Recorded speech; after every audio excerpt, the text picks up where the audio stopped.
ஹாய்ங்க எல்லாருக்கும் வணக்கம்ங்க. இப்போ இருக்கிற பசங்க நினச்சா கோவப்படுறதா, வருத்தப்படுறதா, இல்லை அந்த பசங்களாம் நினச்சி பாவப்படுறதா ஒன்றுமே எனக்கு தெரியலங்க. லைஃப்பில் நிறைய ப்ராப்ளம் வருதான்.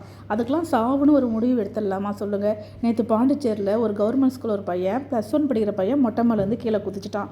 நல்ல வேளை உயிர் தப்பிச்சிட்டான், ஒன்றும் பிரச்சனை கிடையாது. ஆனால் ஏதாவது ஒரு ஆயிருந்தால் என்ன ஆகுறது? இந்த லைஃப்பில் நிறைய பிரச்சனை வருதான். அதுக்கெலாம் சாவுன்னு ஒரு முடிவு எடுத்துடலாமா அப்படின்னு நினச்சா நம்ம அம்மா அப்பா என்ன செஞ்சுருப்பாங்க, நம்ம என்ன பண்ணியிருப்போம்? இப்போ இருக்கிற பசங்க தான் இந்த மாதிரிலாம் நிறையா செஞ்சிடுது. இதுக்கு என்ன காரணம்னா, இதுங்கெல்லாம் நம்ம கேட்குறத கொடுத்துட்றோம், நினைக்கிறத வந்து உடனே செய்கிறதால தான் இந்தமாரி லைஃப்பில் பிரச்சனை வந்தால் டக்குன்னு இந்தமாதிரி முடிவு பண்ணிடுறாங்க பொழுது. அதனால் இந்த ஸ்கூலில் மேக்ஸ், இங்கிலீஷ், கெமிஸ்ட்ரின்னு சொல்லிட்டு தனித்தனியாக சப்ஜெக்ட் எடுக்கிறாங்க இல்லையா?